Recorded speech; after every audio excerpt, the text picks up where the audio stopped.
partenaires stratégiques. On voulait dire un gros merci à nos partenaires stratégiques, donc la Direction du développement de la coopération suisse et l'Agence de l'eau Artois-Picardie, puis la DDC Network Réseau. Donc, ce qu'on va voir pour vous expliquer mieux l'appel à projet, je vais vous montrer c'est quoi le challenge One Million Youth Action Challenge. Je vais vous expliquer un peu plus la plateforme Youth for Water and Climate, puisque l'appel à projet est sur cette plateforme-là. Puis après, on va passer au travers de l'appel à projet, donc les différentes composantes, les objectifs, les critères d'éligibilité. Puis, à la fin, on aura un temps pour les questions. Donc, le One Million Youth Action Challenge, c'est quoi? C'est initié par la Direction Sud du développement de la coopération en 2021, puis c'est coordonné par le Secrétariat international de l'eau.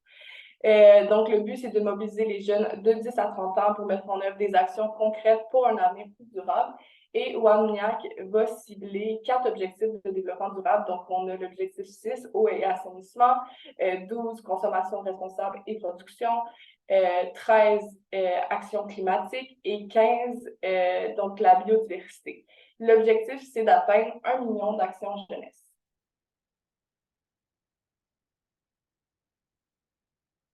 Donc, comment ça fonctionne? Si on veut faire une action sur le site de WAMNIAC, donc tu crées un profil, puis après, tu peux sélectionner, tu peux choisir une action parmi une liste d'actions standardisées qu'on a sur le site Internet et ils sont classés en fonction de l'objectif de développement durable qui sont en lien avec. Donc, quand tu choisis une action, tu t'engages en équipe ou individuellement.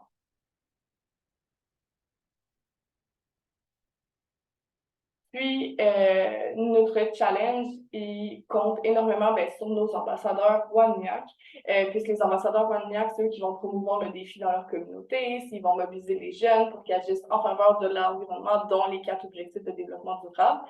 Ils peuvent aussi représenter WAMNIAC dans des événements, nous aider avec la traduction. Donc, ils sont super importants pour nous.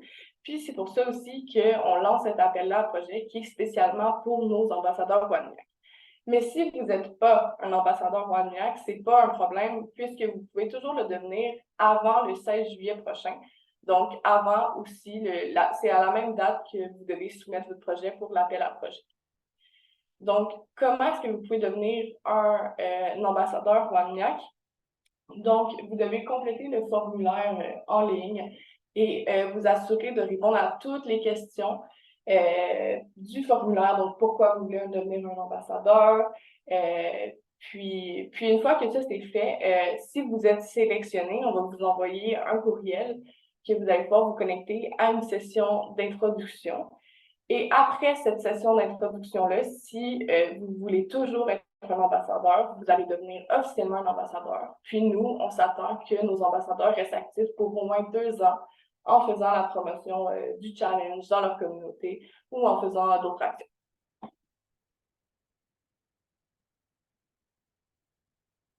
Et la plateforme Youth and Water for Climate, YWC, donc ça, c'est la plateforme sur laquelle l'appel à projet est. C'est développé par un consortium dirigé par le Secrétariat international de l'eau. Ça vise à transformer les idées des jeunes en réalité en leur apportant un soutien financier et technique et en mettant leur initiative en relation avec des partenaires et des mentors. C'est pas le premier appel à projet sur la plateforme. Ils ont déjà eu 5 appels à projet, puis il y a eu plus de 40 projets qui ont été financés.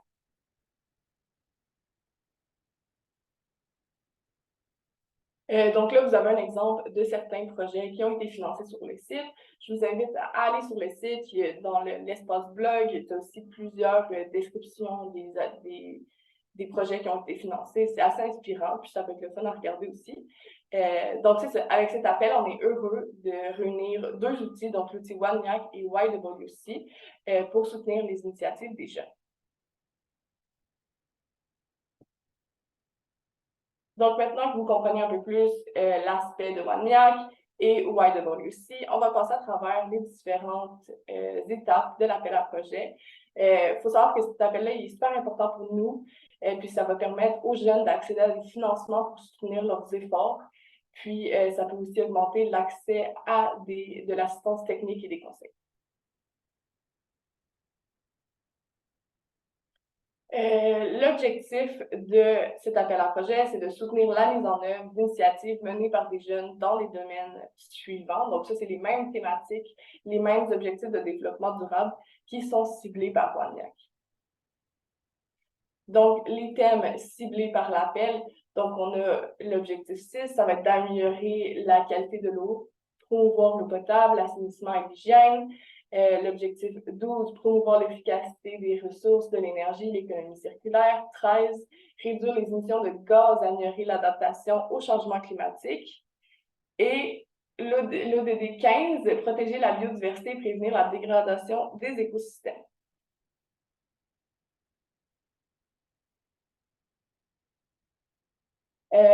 Donc, pour les critères d'éligibilité, en fait, pour l'applicant, il faut que tu sois un ambassadeur WANIAC ou que tu aies appliqué pour être un ambassadeur WANIAC, que tu aies entre 18 et 35 ans.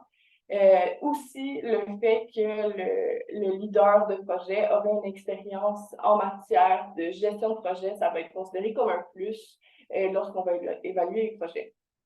Le projet en tant que tel doit inclure des jeunes entre 10 et 30 ans au travers de tous les aspects du projet, donc autant dans celui qui lead, dans l'équipe du projet, donc vraiment au travers de tous les aspects. Puis, les projets qui vont être priorisés, c'est des projets qui vont provenir de pays à revenus faibles ou intermédiaires, menés ou bénéficiant des personnes défavorisées, développés par ou des communautés indigènes et menés par des jeunes femmes. Donc ça, cet aspect-là, ça va être priorisé quand on va sélectionner les projets.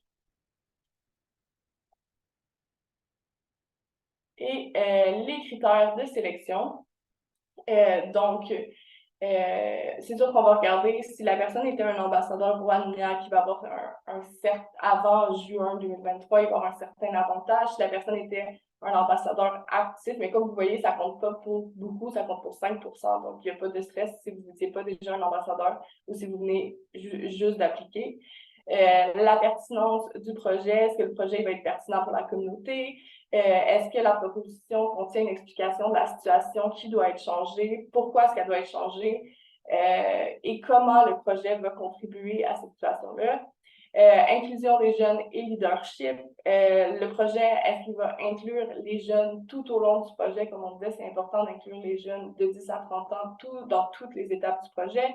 C'est quoi l'impact du projet? L'innovation, est-ce que le projet va être innovant? La faisabilité, est-ce que le projet aussi est financièrement réalisable et dispose d'un plan de mise en œuvre?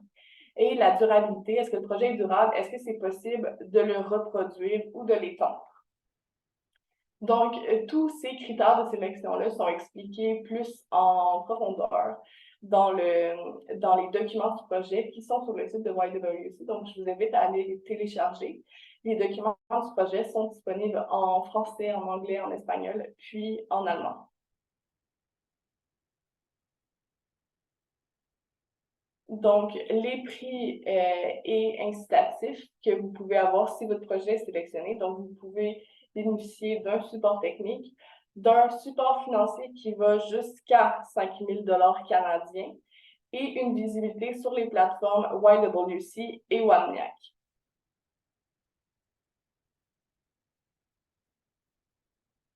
OK. Comment ça fonctionne pour soumettre votre projet? Donc, vous appliquez pour devenir un ambassadeur WANIAC si vous n'êtes pas déjà. Puis après, vous allez sur le site Youth and Water Climate pour lire l'appel à projet. Et après, vous pouvez soumettre vous faites une vidéo de vous, vous la téléchargez sur YouTube, et après, vous allez pouvoir la soumettre sur la plateforme. Il faut savoir que la qualité de la vidéo n'a pas d'importance pour nous, mais il faut que vous veilliez à ce qu'on puisse bien vous entendre clairement. Donc, soyez clair, concis, dynamique. Et dans le fond, dans la vidéo, vous devez nous convaincre de choisir votre projet. Puis, la dernière étape consiste à soumettre votre projet sur la plateforme avant le 16 juillet.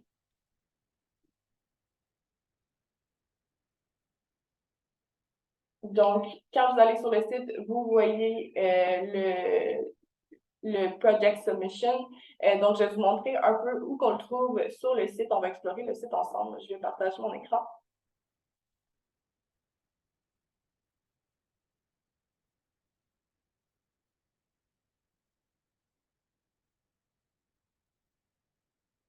Donc là, si tout est bon, vous devriez voir le site de Use and Water for Climate.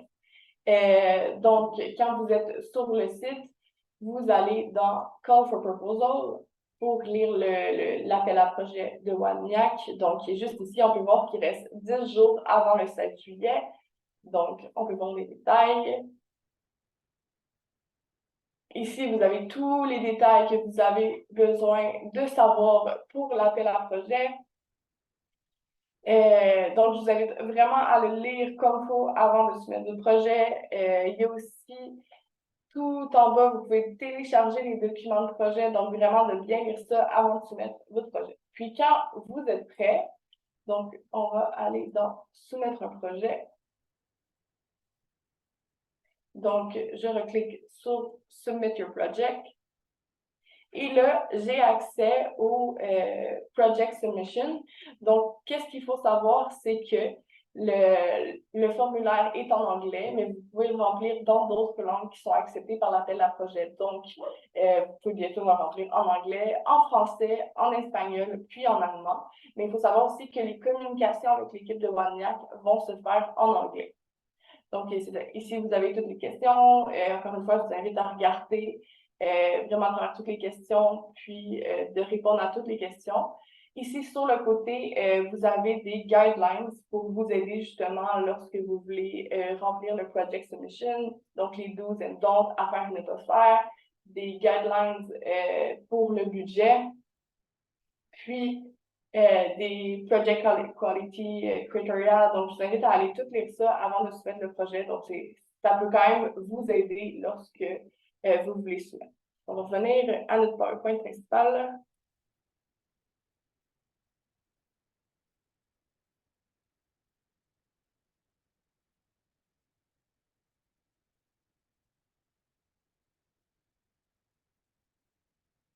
OK, donc maintenant, on va passer au travers des quoi faire quand on soumet son projet. Donc, comme je disais, c'est de remplir toutes les sections de votre profil et de votre dossier de projet. Choisir un type de projet intéressant et descriptif. Inclure une photo originale de votre projet, de votre zone de projet, le résumé du projet qui décrit comment vous allez mettre en œuvre quoi et pour qui. Donc, bien décrire le but et les buts et les objectifs du projet, c'est quoi le problème spécifique et existant que vous souhaitez résoudre, s'attaquer aux causes profondes du problème auquel la communauté est confrontée, inclure des données et des preuves, donc on peut se référer à des politiques, nouvelles, à des recherches pour montrer qu'il y a un réel problème puis que le projet est là pour aider. Est-ce que votre idée s'appuie sur des solutions existantes ou propose-t-elle un nouveau modèle? De bien écrire but et objectifs significatifs. Pourquoi s'agit-il d'une solution pour les groupes défavorisés, en particulier les femmes et les jeunes? Aussi, est-ce que les résultats sont SMART, donc spécifiques, mesurables, réalisables, pertinents et limités dans le temps? Le budget et calendrier de mise en œuvre sont réalistes, la méthode de suivi des résultats pour le contrôle et l'évaluation. Donc, bien écrire cette méthode de suivi. Une vidéo de présentation donc qui décrit bien la pertinence, l'inclusion des jeunes et le leadership, l'impact, l'innovation, la faisabilité, la durabilité. Et dans la vidéo de présentation, je crois que le maximum de temps, c'est 3 ou 4 minutes, donc on reste bref. Puis, le support nécessaire que vous avez besoin, on va l'inscrire en dollars canadiens. Il y a des sites de conversion que je vous invite justement à aller regarder si vous ne savez pas trop ça fait combien en dollars canadiens. Puis, pour la partie du contributeur, donc c'est de présenter vos références, décrivez vos partenaires de projet, démontrer votre expérience en matière de gestion de projet, puis préciser votre âge. Donc, ça, c'est ce que je vous montrais sur le site Internet YWC qui est accessible. Donc, je vous invite encore une fois à les consulter avant de soumettre votre projet. Et maintenant, pour le calendrier, donc, on a l'appel à projet qui finit le 16 juillet. Donc, en même temps, vous pouvez aussi appliquer pour être un ambassadeur jusqu'au 16 juillet aussi. Les projets sélectionnés, oui, après, donc on va présélectionner des projets. Donc, les projets qui sont présélectionnés, ils vont devoir envoyer plus de documents. Puis après qu'on a présélectionné ces projets-là, qui ont envoyé plus de documents, on va avoir un jury qui va venir évaluer les projets. Puis on va annoncer les gagnants dans la semaine du 21 août. Avec les gagnants, il va y avoir une signature d'un accord, le début du projet. Puis pendant le projet, on va demander rapport financier et opérationnel à mi-parcours et final. Puis le projet doit être complété d'ici février 2024. Donc, c'était ça pour la présentation de l'appel à projet. Si vous avez des questions, on vous invite à les écrire dans le chat. Donc, on va répondre à vos questions comme ça. Puis, si on voit qu'il faudrait élaborer plus sur la question, on va vous demander de prendre la parole. Mais sinon, ça se passe dans le chat. Puis, ne présentez pas votre projet. Donc, c'est vraiment plus des questions par rapport à la forme de l'appel à projet. Donc, on ne présente pas le projet spécifiquement. Merci, Michael. Il y a déjà une question que j'aimerais poser ici pour que tout le monde puisse entendre la réponse. Et c'est de Albin et demande s'ils doivent présenter un budget détaillé dans le formulaire de candidature et s'il y aura un seul cycle de financement ou une possibilité de financement supplémentaire après cet appel de projet.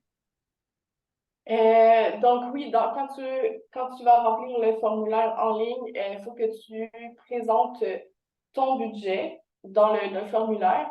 Puis pour l'instant, pour l'appel à projet, il y aura seulement un cycle de financement, donc c'est cet appel à projet-là. Donc pour l'instant, c'est vraiment seulement cet appel à projet-là.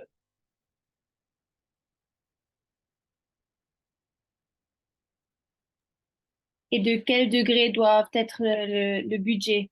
De quel degré de détail? Euh, je l'ai pas en tête comme ça, mais je crois que c'est assez général quand on présente son budget. Donc, mais faut garder en tête aussi que plus on met d'informations, plus après, ça va être facile. Les gens qui vont pouvoir sélectionner ton projet, ils vont avoir plus d'informations pour évaluer ton projet. Donc, peut-être d'aller plus en profondeur, ça peut te donner plus de chance aussi. Ok. Autre question sur le vidéo. Est-ce que pour la vidéo, tous les membres de l'équipe doivent être présents ou bien un représentant est suffisant? Un représentant, c'est suffisant, mais le représentant, ça doit être lui qui fait aussi la demande de projet. Donc, le leader de projet, c'est avec lui qui va faire la vidéo. Ok. Baptiste demande quels sont les types de KPI, donc Key Performance Indicator, mis en avant. Est-ce que ce sont plutôt des critères qualitatifs ou quantitatifs? Pour les critères de sélection, excuse-moi, je suis pas sûre d'avoir compris. Quels sont... Peut-être Baptiste, tu peux... Oui, merci. C'est plus dans l'élaboration du dossier et donc les objectifs, enfin, le problème identifié, les objectifs mis en œuvre et l'évaluation en fin de projet, c'est qui vont être liés directement du coup aux objectifs, aux EDD qui vont être évalués. Enfin, en tout cas, enfin, à la réponse. Du coup, c'est quoi le type d'indicateur en termes de, je pense, si c'est des plutôt changements de comportement, nombre de personnes sensibilisées, si c'est plutôt mise en place. Enfin, voilà, qu'est-ce qui va être plus valorisé à ce niveau-là? Quel type de public? Enfin, les publics jeunes, j'ai cru comprendre. Mhm. Mais, enfin, voilà. Si jamais il y a des spécificités, après, s'il n'y en a pas, c'est pas grave. Non, mais je pense pas qu'il y a vraiment des spécificités par rapport à ça. Oui, c'est sûr, comme tu dis, un public jeune va être favorisé, mais sinon, pour les indicateurs, donc les indicateurs, en fait, ça va vraiment dépendre de chaque projet, donc on peut pas vraiment prévoir à l'avance, mais il y aura pas un type d'indicateur qui va être priorisé. Donc, c'est vraiment tout le projet qui va être pris en compte. Ok. Next question, c'est de Serge. J'aimerais vous demander si on peut soumettre un projet de recherche. Oui, moi, je dirais que oui, tu peux soumettre un projet de recherche. Mais tant que le projet de recherche touche la jeunesse et qu'il y a des jeunes qui vont être inclus tout au long de toutes les étapes du projet, puis que ça va toucher à un des 4 objectifs de développement durable qui est touché par l'appel à projet et par WANIAC.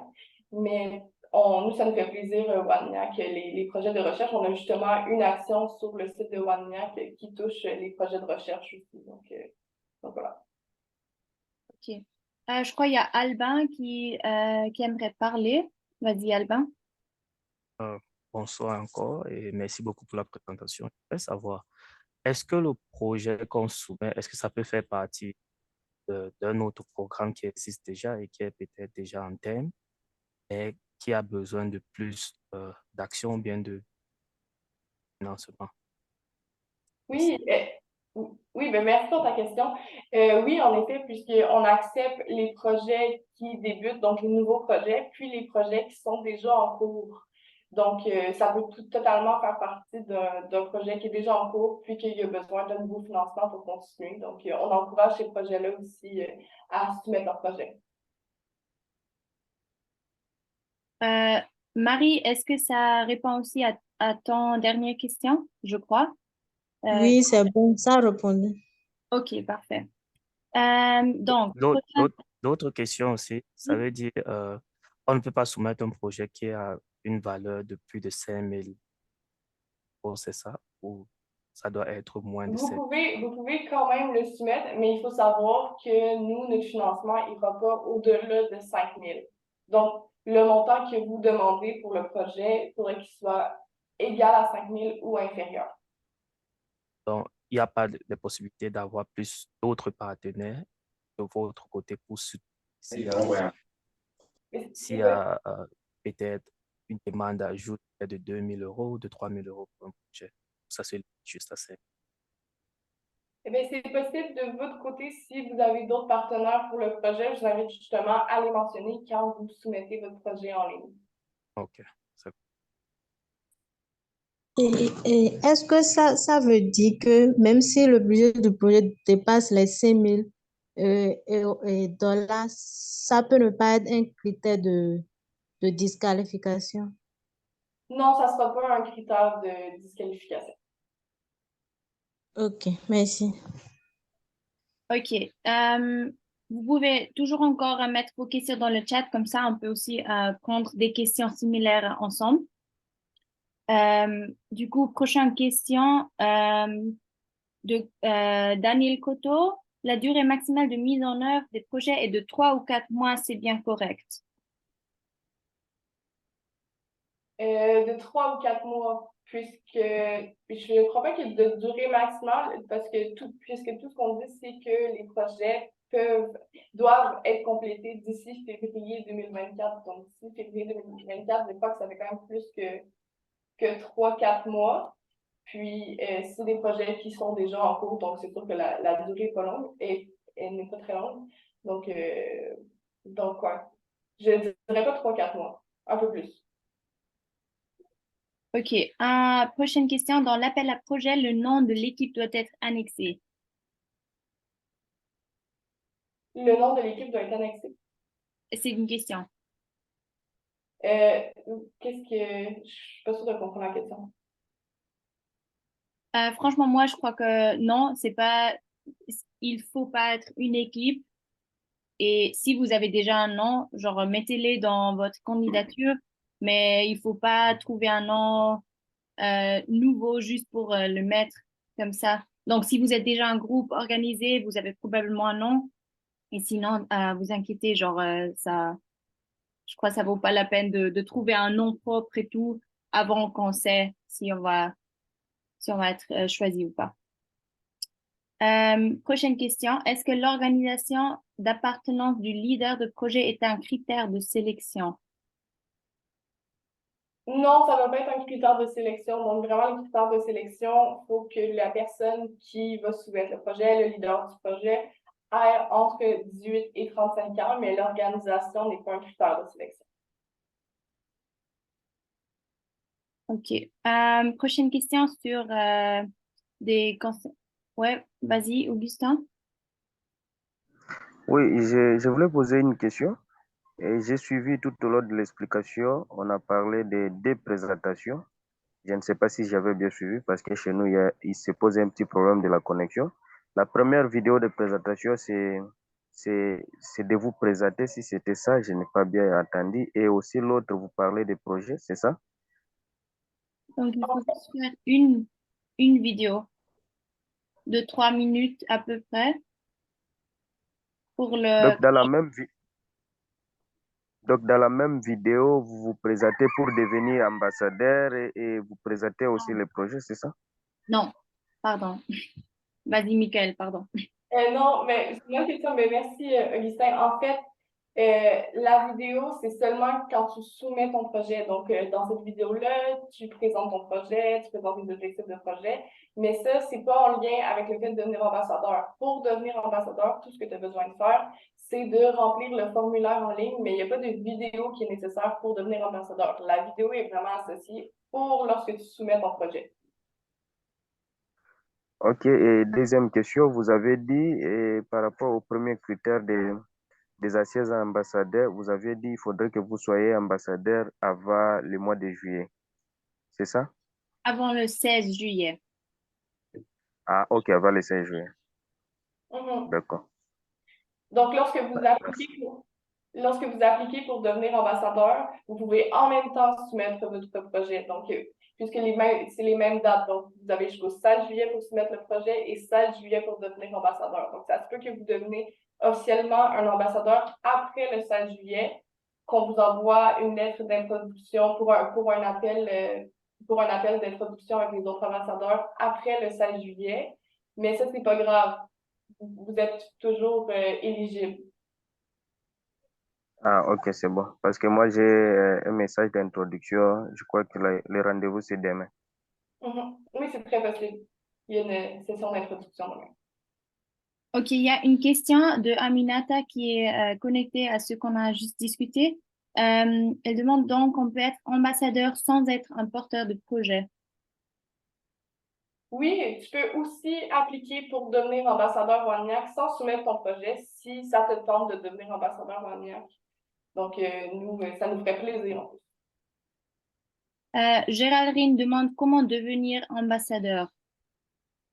Comment devenir ambassadeur? Il y a un formulaire en ligne que tu peux aller remplir pour devenir ambassadeur. Puis, faut vraiment répondre à toutes les questions de pourquoi est-ce qu'on veut devenir ambassadeur WANIAC, d'y aller avec attention. Puis, une fois que vous êtes sélectionné, si vous êtes sélectionné, on va vous inviter à une séance d'introduction en ligne où on va vous expliquer c'est quoi le rôle d'un ambassadeur. Puis, après cette séance d'introduction-là, si vous voulez toujours être un ambassadeur WANIAC, eh bien, vous allez devenir officiellement un ambassadeur WANIAC. Puis, on s'attend à ce que ces personnes-là vont rester actifs pendant au moins 2 ans en tant qu'ambassadeur WANIAC. Ok, je vais continuer avec les questions dans le chat. S'il vous plaît, posez-le dans le chat comme ça, on essaie de vraiment dédiquer un temps pour chacune. Cora demande, le projet porté doit être forcément à but non lucratif. C'est une bonne question. Je dirais que oui. T'en penses quoi, Samira? Je crois qu'on n'a pas décidé, mais vu que c'est surtout un support financier pour que des jeunes peuvent faire des choses, et c'est un support assez limité, je crois. Vous avez plus de chance euh, si le projet est à but non lucratif. Ah, je pense aussi. Ok. Juste pour devenir ambassadeur, j'ai mis le formulaire dans le chat. Euh, Vous pouvez voir directement. Prochaine question. Une même personne peut soumettre plusieurs projets. Oui, une même personne peut soumettre plusieurs projets, mais c'est sûr que soumettre un projet, ça demande du temps, faut le faire avec attention. Donc, peut-être se concentrer sur un seul projet, ce serait mieux aussi. Donc, à vous de voir. Prochaine question de Géraldine. Si le leader de l'organisation réside hors de l'Afrique et les autres membres en Afrique, l'organisation est-elle éligible? Je dirais que oui. Si le leader de projet est à l'extérieur, puisqu'il y a une équipe qui est sur le terrain, ouais, je dirais que oui. Ok, encore une question sur le projet de recherche de Serge. On se peut soumettre un projet dont le résultat peut être une publication scientifique, c'est-à-dire le résultat du projet n'est pas forcément une action à réaliser. Oui. C'est sûr qu'il peut y avoir plusieurs résultats d'un projet, puis une publication scientifique, ça peut être aussi le résultat d'un projet, mais tant que ce projet de recherche-là touche la jeunesse également. Ok. Il y avait encore une question. Pouvons-nous postuler avec le nom de notre organisation qui est formalisée en tant qu'entreprise?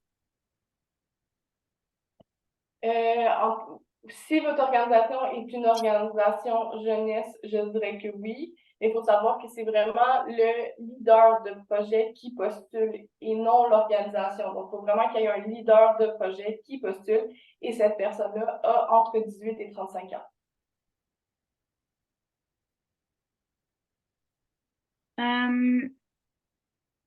Marie-Reine dit, j'ai créé mon compte en tant que personne individuelle, mais nous sommes quand même une équipe sur le projet. Cela peut-il constituer un problème? Non, cela ne peut pas, ça va pas être un problème si quand tu soumets ton projet, tu décris bien qu'il y a une équipe à l'arrière. Donc, c'est vraiment ça va vraiment différer lorsque tu vas soumettre ton projet puis faire la description du projet. Donc, c'est d'être clair qu'il y a une équipe aussi derrière, une équipe jeunesse. Il y avait juste tout au début une question que je vais lire.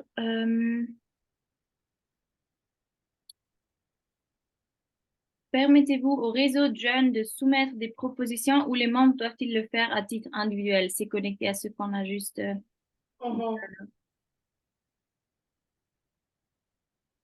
Du coup, il faut juste avoir un seul leader, une personne individuelle que nous savons qui est le leader pour notre côté, qui fait toute la communication avec nous, qui est genre le responsable envers nous, mais vous pouvez quand même impliquer le projet en tant qu'équipe ou en tant qu'organisation de jeunes ou en tant que réseau, n'importe quoi. Mais il faut juste mettre un nom, une personne, une adresse email. Et si possible, une personne qui a un peu d'expérience de géant de projet, comme ça vous avez plus de chances pour être choisi. Une petite recommandation. Ah oui, Cora, vas-y, tu peux allumer ton micro. Ok, merci beaucoup pour la présentation. En fait, ma préoccupation elle est un peu complexe parce que l'organisation que moi j'ai actuellement est enregistrée en tant qu'entreprise. Maintenant, les solutions que nous offrons sont des solutions qui sont, bon, je dirais que c'est une entreprise sociale. Mais pour que notre entreprise puisse être pérenne, il faut qu'on demande en contrepartie de ce que nous offrons une redevance en quelque sorte à nos clients. Bon, je donne un exemple très simple. Nous distribuons des compléments alimentaires aux éleveurs qui sont dans les milieux ruraux pour améliorer la productivité de leur élevage. Et maintenant, dans le cadre de ce projet, nous pouvons postuler avec le nom de notre entreprise. Mais maintenant, si nous gagnons la subvention ou bien le financement, les $5,000 nous feront un budget. Le budget servira seulement à distribuer ces compléments alimentaires là gratuitement pour les éleveurs pendant cette période. Bon, je ne sais pas si vous voyez un peu la nuance. Parce qu'auparavant, bon, je suppose qu'avant d'obtenir le financement de ce programme, nous leur remettons les suppléments alimentaires en contrepartie d'une valeur monétaire. Maintenant, je suppose qu'en postulant à ce programme, nous avons été sélectionnés et que nous avons reçu les $5,000. Maintenant, dans le plan que nous allons établir dans les 4 prochains mois jusqu'en février, nous pouvons décider de leur distribuer les suppléments alimentaires, les compléments alimentaires gratuitement sans contrepartie. Bon, je ne sais pas si vous voyez un peu, bon, je ne sais pas trop la nuance entre organisation à but non lucratif et organisation et à but lucratif parce que déjà avant le programme, nous sommes déjà à but lucratif. Mais pour le compte de votre programme, on pourrait rediriger nos actions pour devenir à but non lucratif juste pour la période du projet. Bon, en fait, il y a quelque chose. Je ne sais pas si c'est possible. Oui, ben merci Cora pour ta question. Je te dirais que c'est possible, puis je t'encouragerais aussi à soumettre ton projet parce que je pense que comme tu l'expliques, ça a l'air vraiment divisé en parties ton projet, donc ça serait une partie qui est à but non lucratif, justement. Donc, je crois que dans cette circonstance-là, c'est adapté à l'appel à projet. Donc, moi, je t'encourage à appliquer, puis justement, comme à vraiment bien décrire ce que tu viens de dire. Donc vraiment, ça va se jouer quand tu vas soumettre le projet, ce que tu décris sur le projet, ça peut t'aider d'aller vraiment plus en profondeur, puis d'expliquer ce que tu viens d'expliquer, mais comme c'est vraiment une partie du projet, puis celle-là est à but non lucratif, moi, je vois aucun problème. Ok, d'accord, merci beaucoup.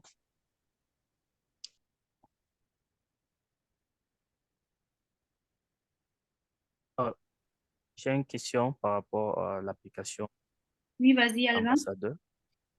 Je voudrais savoir, lorsque tu soumets ton application, ça prend combien de temps pour, pour avoir une réponse de vous par rapport à la session en ligne? Si, est-ce que l'appel à projet ça se fait seulement une fois par an? Voilà deux questions que j'ai ici. Donc, lorsque tu soumets ton application, est-ce que tu parles pour devenir ambassadeur WANIAC? Oui, oui, pour être ambassadeur, vous aviez communiqué. Après OK. avoir soumis l'application, Euh, on va recevoir un communiqué, nous invite oui. à une session. Ça prend environ combien de temps pour recevoir cette session? Donc, je dirais, et c'est une approximation, je dirais une semaine maximum, mais ça peut vraiment prendre moins de temps, plus de temps, parce qu'en ce moment, on reçoit vraiment beaucoup de demandes pour être ambassadeur WANIAC. Donc, parfois, ça peut prendre plus de temps, mais ça se peut que si vous êtes dans la bonne batch, que vous le recevez rapidement aussi. Donc ça peut dépendre. Et la deuxième question était par rapport à l'appel au projet. Ça se fait une fois par an. Oui, merci de me rappeler la deuxième question. Donc, pour l'instant, c'est notre premier appel à projet, donc on ne sait pas si ça va se répéter. Donc, c'est vraiment le seul appel à projet WANIAC qui a eu lieu pour l'instant. Donc, ça ne se fait pas une fois par an. En devenant ambassadeur, ça veut dire, si j'ai bien compris, un ambassadeur va être ambassadeur pendant 2 ans, c'est ça? Oui, un ambassadeur, on s'attend à ce que les ambassadeurs WANIAC restent ambassadeurs WANIAC pendant au moins 2 ans, donc qui restent actifs, qui répondent au courriel, qui fassent la promotion de WANIAC. Et ça, même si le projet n'est pas sélectionné. Donc, si la personne applique pour être ambassadeur, on s'attend que la personne sache que nous, on souhaite que les ambassadeurs restent actifs pour au moins 2 ans. Donc, même si le OK. projet n'est pas sélectionné. Est-ce que vous avez les thèmes de référence pour les activités des ambassadeurs? Terms of reference? Excuse-moi, ça l'a coupé. Mais si vous avez les thèmes de référence qui vont guider les activités des ambassadeurs. Ah, on n'a pas des termes de référence en soi, mais si tu regardes sur le registration form pour devenir ambassadeur, là, c'est mis quelques idées ou comment dire, ouais, quelques points de référence juste pour nous, des idées comme quoi faire en tant qu'ambassadeur OneMiac. Et vous pouvez aussi consulter notre site web onemiac.com pour voir aussi ce que les ambassadeurs jusqu'à présent ont fait. Et c'est plutôt un réseau un peu loose. Je sais pas comment dire en français. Mais Ah, ça- et dès que vous avez postulé pour être ambassadeur de OneMiac, vous serez invité pour un onboarding call. Et là, c'est aussi le lieu pour demander toutes ces questions. Et vous devez toujours encore confirmer après avoir été dans ce onboarding call. Du coup, si vous venez et que vous voyez, ah, j'ai pas envie ou j'ai pas le temps, vous pouvez toujours encore pas confirmer pour être ambassadeur et vous n'êtes pas. Mhm. C'est compris, merci. Michael, il y avait aussi une question dans le chat sur le groupe WhatsApp. Comment on peut être ajouté à ce groupe WhatsApp? Peut-être il faut répéter encore une fois le processus de devenir ambassadeur, juste les différentes Mhm. steps. Oui, en fait, pour être dans le groupe WhatsApp, vous devez être sélectionné comme ambassadeur WANIAC et être officiellement un ambassadeur WANIAC. Je vais juste revenir rapidement à la slide pour devenir ambassadeur WANIAC.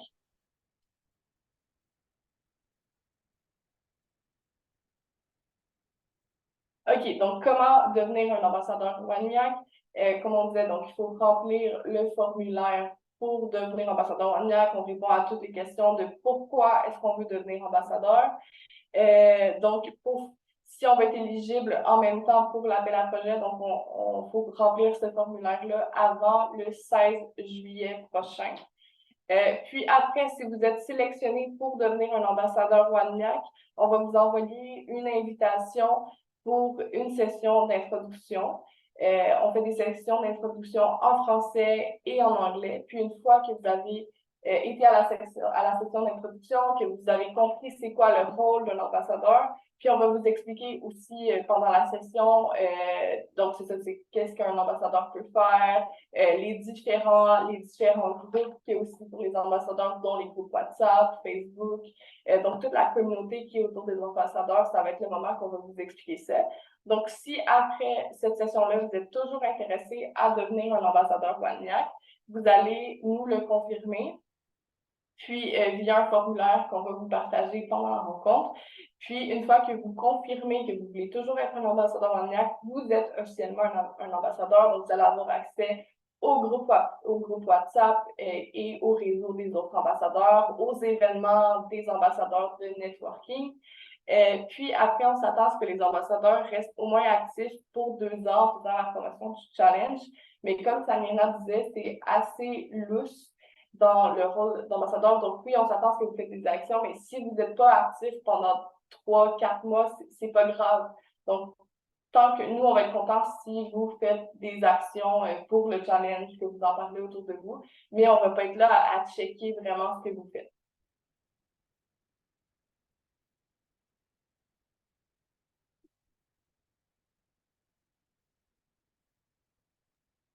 J'ai une dernière question par rapport au branding. Si par exemple votre projet est sélectionné et que c'est le projet, est-ce que vous avez les guidelines pour utiliser votre branding, par exemple les logos?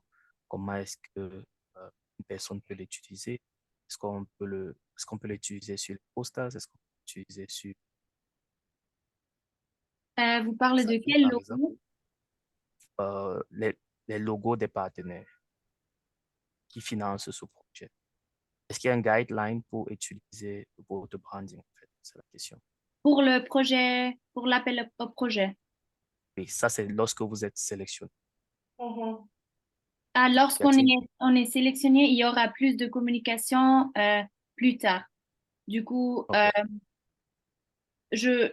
moi personnellement, je vois pas trop un problème de mettre les logos des autres partenaires qui financent une partie de projet, Mhm.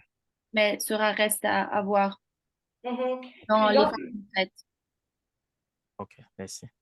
Puis comme Samira dit, lorsque vous êtes sélectionné, il y aura aussi plus de communication. Donc, une fois que vous êtes sélectionné, on va avoir aussi des rencontres avec les projets sélectionnés. Donc, on va pouvoir aussi vous expliquer les détails à venir, donc justement les questions par rapport au logo des partenaires. Mais comme Samira dit également, je ne vois pas pourquoi il y aurait des problèmes par rapport au logo des autres partenaires aussi. Michael, il y avait aussi une autre question. Si quelqu'un qui n'est pas encore ambassadeur et qui n'a pas encore postulé pour devenir, a encore la chance de le devenir avant le 16 juillet. Oui, mais en fait, vous pouvez, pour être éligible pour l'appel à projet, vous pouvez appliquer pour devenir un ambassadeur WANIAC avant le 16 juillet. Donc, même si vous n'avez pas fait la session d'introduction avant le 16 juillet, vous êtes quand même éligible à l'appel à projet puisqu'on va avoir des sessions d'introduction après le 16 juillet. Donc, vous pouvez devenir officiellement un ambassadeur WANIAC après le 16 juillet et vous êtes quand même éligible pour l'appel à projet. Mais on vous encourage, même si vous n'avez pas eu la confirmation que vous êtes un ambassadeur WANIAC, de quand même soumettre votre projet avant le 16 juillet, puisque c'est vraiment la date. Donc, c'est juste important de postuler en vrai avant le 16 juillet et nous, en voyant, si on regarde vos applications aux appels au projet, si vous avez soumis votre registration pour être ambassadeur WANIAC. Et vous serez invité pour ce onboarding call aussi après. Et si vous acceptez, il n'y a aucun problème.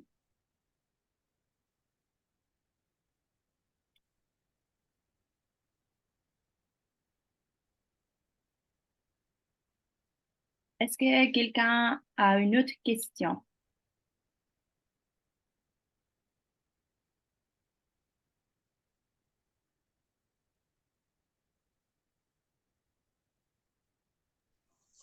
Oui, j'ai une question. Dans le formulaire, j'ai vu de préciser la localité où le projet sera réalisé. Est-ce que ça veut dire juste la ville ou de façon précise le, le milieu dans lequel le projet sera implémenté?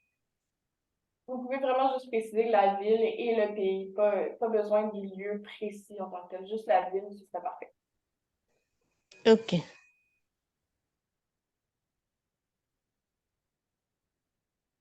Quelqu'un d'autre?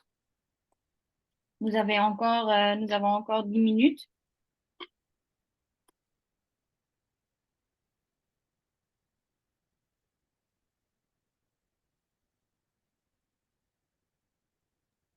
J'ai une dernière question par Mhm. rapport au projet. Disons, c'est une formation de jeunes filles. Est-ce que le facilitateur doit absolument être moins de 35 ans? Ou pouvons-nous avoir... Le leader de projet, donc probablement le facilitateur, Ok, doit avoir moins de 35 ans, oui, parce que c'est un projet visé à soutenir des jeunes impliquant des projets. ok. Ça veut dire, si je suis facilitateur, par exemple, je ne peux pas avoir un collègue qui vient soutenir, par exemple, avec la formation, ou bien ça doit juste être le facilitateur même qui donne les cours, par exemple, si c'est une formation aux jeunes filles. Juste savoir. Nickel. Est-ce que... Je suis pas sûre d'avoir compris la question, excuse-moi. La Oui, question, en c'est... fait, pardon, non, vas-y, Alba. oui, la question, c'est ceci. Disons, c'est une formation pour jeunes filles Mhm. dans une zone rurale. Et moi, en tant que facilitateur, est-ce que je peux avoir un collègue qui aide avec la facilitation de la formation? Et est-ce que ce collègue doit absolument être moins de 35? Ou est-ce Mhm. que la personne peut être un expert dans le domaine, mais qui a plus de 35? Mhm. C'est une bonne question. Je dirais que ben, c'est sûr que tu peux avoir des experts dans ton projet, mais de vraiment s'assurer d'inclure les jeunes de moins de 35 ans dans toutes les étapes du projet.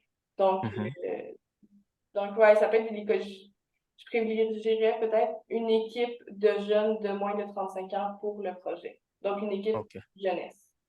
OK, c'est compris. Augustin, je crois, il est aussi temps pour vous parler, si vous voulez. Je vois que vous avez allumé votre micro.